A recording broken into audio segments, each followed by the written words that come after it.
maa ngi lay fay Mansour. tur bi. maa ngi tudd Basine Gueye. Basine Gueye. donc tey dañoo ñëwoon seet si leen tey fii ci Darou Salam. donc ñu fekk leen fii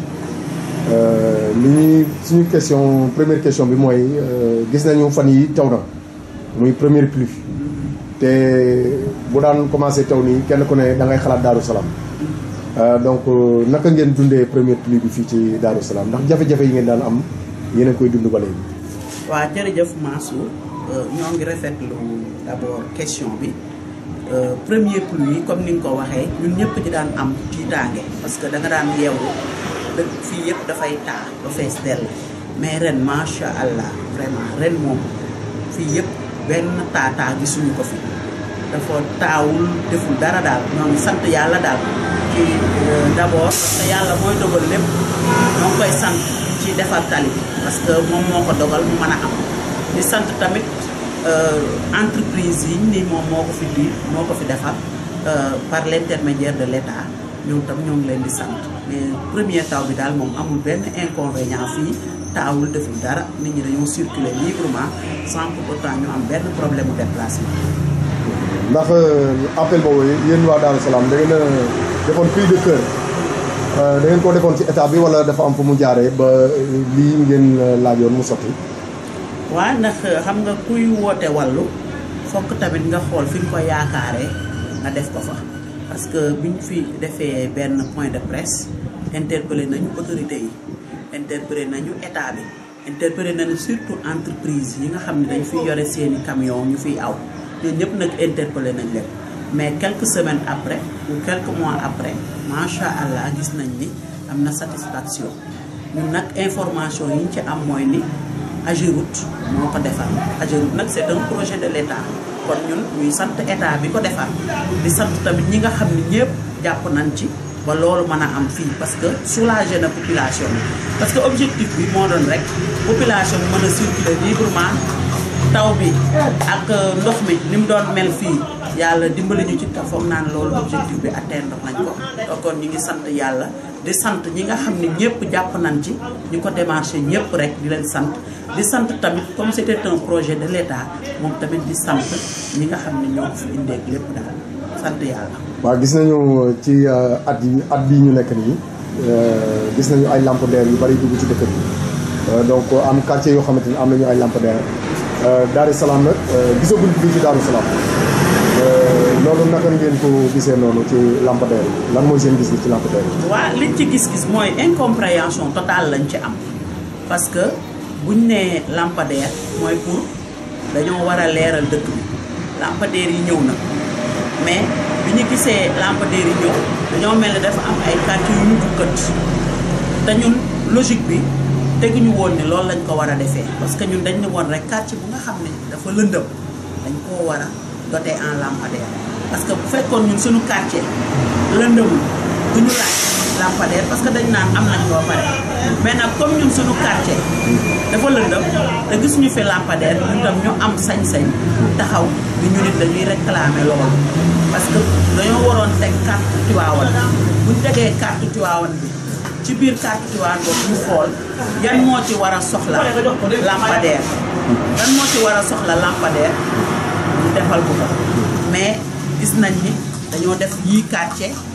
bàyyi yeneen quartier yi te quartier yooyu ñu bàyyi Darou Salam ci la bokk te loolu dañ koy déplorer parce que ñun ñii interpellé nañ ci autorité municipale yi ñu ni ñu ngi ñëw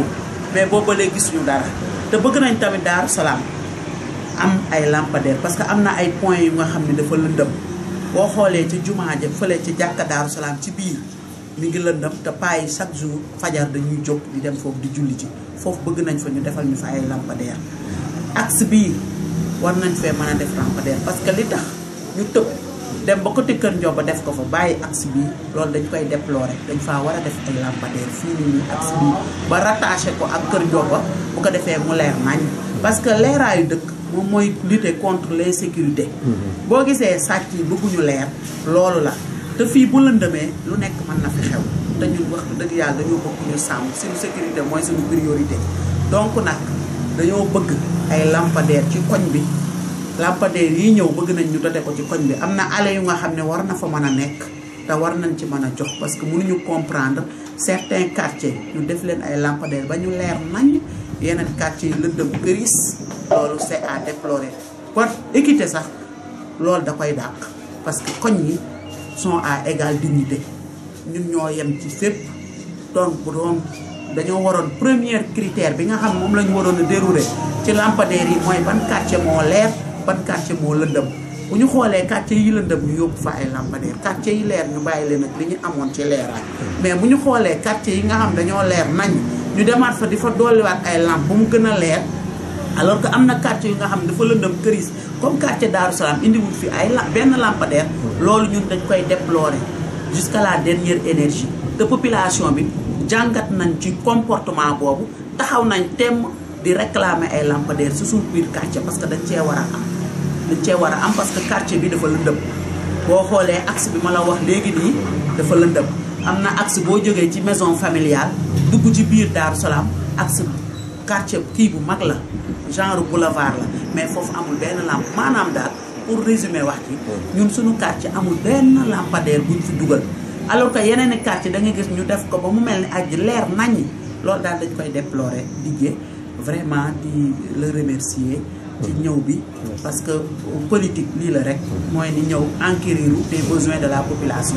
ñun nag ku ñu manti gëm ak ku ñu manti fal mooy kan mooy ki nga xam ne moom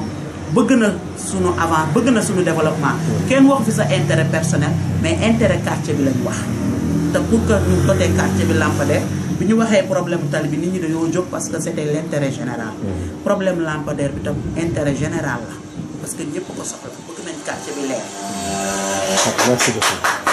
merci ma ñëwaat ci soxna si noo tudd. man maa ngi tudd Sylvie Sarr. Sylvie Sarr lan mooy sa réaction ci li nga xamante ni mooy tali Darou Salam bi donc ci première taw yi. waaw tali bi comme sama mbokk bi ni mu ko waxee rek am sant yàlla rek sant yàlla parce que gënoon na fee métti dund nañu ay situation yoo xam ne vraiment c'était difficile mais sant yàlla macha allah taw bi mu tawee tamit ndox mi jàll na parce que ndox mi amuloon fu mu jaar donc ndox mi su amuloon fu mu jaar moo tax tali bi yàqu ñuy sant yàlla rek waaw vraiment zéro faute ñoo ngi ñaan daal. jàpp ngeen ni bu tawaatee du maanaam ndox yi du taa. waaw fii nii man ni ma ko gisee keroog ni mu taw kiwee noonu ci allées yi peut-être rebord yi mooy am toujours ndox mais peut-être ndox mi mën na jaar dugg ci biir koñ yi mais tali bi moom du am ndox parce que tali bi dañ ko def en hauteur de telle sorte que ndox mi du taal peut-être ndox mi mën na jaar dugg ci yenn koñ yi mais ndox mi ci kaw tali bi parce que c'est en hauteur. mais jàpp ngeen ndox yooyu aussi bu dalee ci kaw tali bi ndax ndox yooyu du wàcc dugg ci biir mbedd yi ba occupé li nga xamante ni mooy mbedd yi. waaw mais comme xam nga suñu quartier yi des fois ce sont des quartiers qui ne sont pas lotis quartier kenn lotisé wu ko c'est un peu difficile des fois bu amul yoon yu mag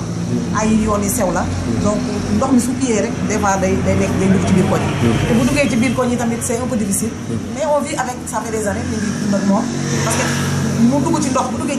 ci yoon yi au moins dina mën a infiltrer ci suuf mais su nekkee ci tali bi day yàq tali bi te bu boobaa day gën a grave donc man def naa ni mu ko defaree nii moo tane daal moo ñu arrangé nañ te ñu ngi ciy sant yàlla di ci sant ñi nga xamante ne donc ils ont fourni beaucoup d'efforts pour au moins ñu mën a réaliser tali. waaw gis nañu ñun en tant que presse donc Darou Salam bokk na ci quartier yi nga xam ne ñoo gën a lëndëm ci Tivaouane ndax boo guddee boo jaaree ci route bi tali bi mu ngi mel ne benn lampe daal mooy tax boo demee ci beneen koñ ba aussi donc li nga fay gis aussi doo fa gis benn lampe ci quartier yi nga xamante bokk na ci quartier yi njëkk ci Tivaouane ndax yéen a ngi daan dend ak ki nga xamante mooy adjoint au maire ndax loolu ci lampadaire yi nga xamante ni jéggi na leen ñu yóbbu ko ci kaw loolu ban jàngat nga ci am. comme sama mbokk bi nu mu ko waxee rek doy na waaru moom doy na waaru man daal dama defee ne dañuy par loola xaw ma nu ma la koy waxee parce que nit boo nekkee jiite ay nit parce que ñoom ñoo ñu jiite boo jiitee ay nit da nga leen di yemale mais boo ci bëggee def politique rek day yàq ñii ànduma ak ñoom wala ànduñoo ak man moo tax du ma leen defal non parce que lampadaire yi c'est pour tout le monde nous sommes des citoyens ñun ñëpp ñoo bokk Sénégal donc ça veut dire bu ñu ko àndee dañoo war a yemale ñii am nañu xam ne am nañu bàyyi leer na am na quartier yoo xam ne leer nañu fii macha allah donc ces quartiers n'ont pas besoin de lampadaire man dem naa ci quartier gis naa quartier yoo xam ne dañuy teg benn lampadaire teg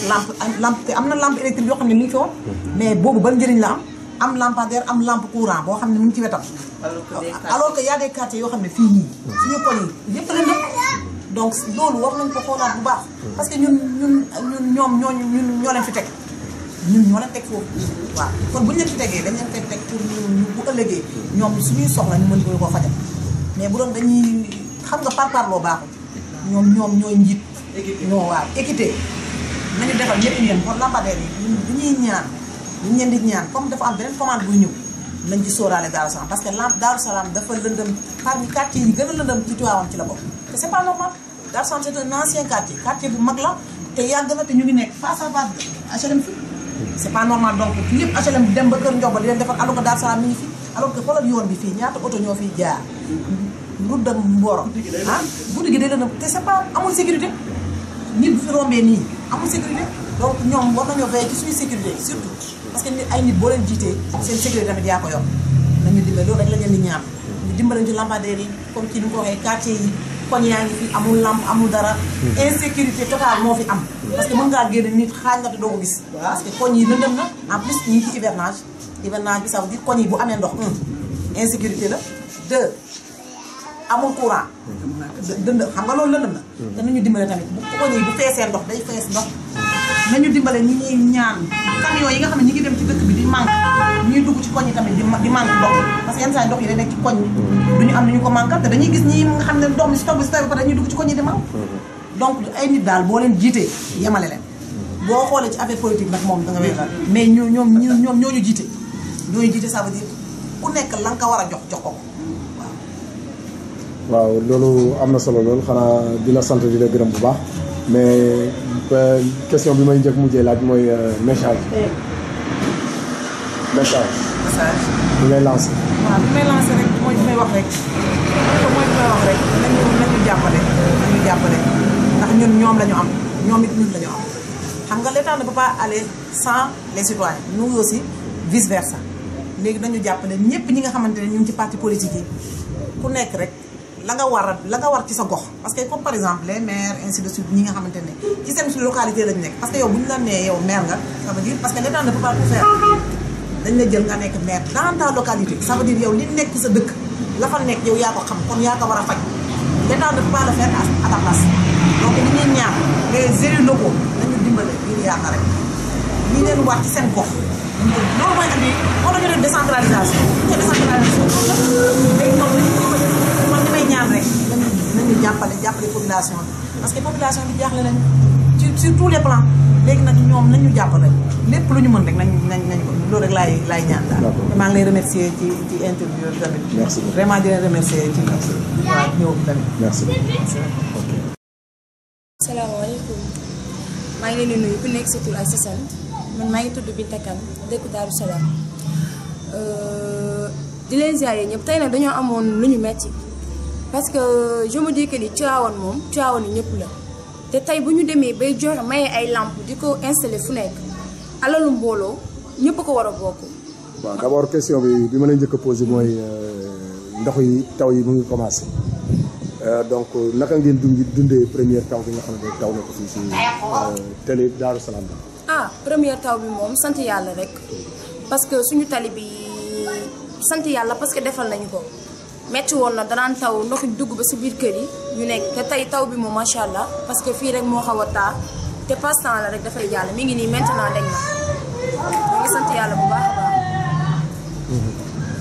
waaw ci loolu aussi ci lampadaire yi naka nga gisee lampadaire yi. lampadaire moom am lu ñu metti parce que dañ ñu alalu mbooyoo ñëpp ko war a bokk. Tivaouane di ko dalee kër xaal yi. dañoo romb sax dem HLM dem ba kër Ndiob ñoom dañoo am lampadaire ñun moom amuñu dara amuñu te suñuy lamp tamit mooy loolu yàlla xam doy na des fois day tàkk des fois du tàkk man nag dama bëgg monsieur le maire Diagne Sy Mbengue ni nga def ba may ñëpp lamp ngir yàlla war a rasuli ñun ci Tivaouane la ñu bokk te élection aussi bu ñëwee ñun ñëpp dañuy voté te suñu kër yi tamit da ngeen fiy dugg te da ngeen soxla suñuy carte ñun ñëpp kon nag man je me dis que ni comme yéen da ngeen a bëgg ci vote comme Diagne Sy yow yaa ngi nekk maire te parce que ñun ñoo la fi fal ñun nag dañoo bëgg comme li nga defar waa HLM defal ko waa Kër Ndiobo defal ko waa Kër Xaali ñun tamit si la ñu bokk nga jàpp si ngir yàlla war a suli parce que tamit dëkk bi wóoratul yéen a ngi dégg ay agression fu nekk mën nañoo ñëw sax ba Tiwaawan ñoo ngi leen di ñaan ngeen ñëw ngeen defal ñu suñu lampe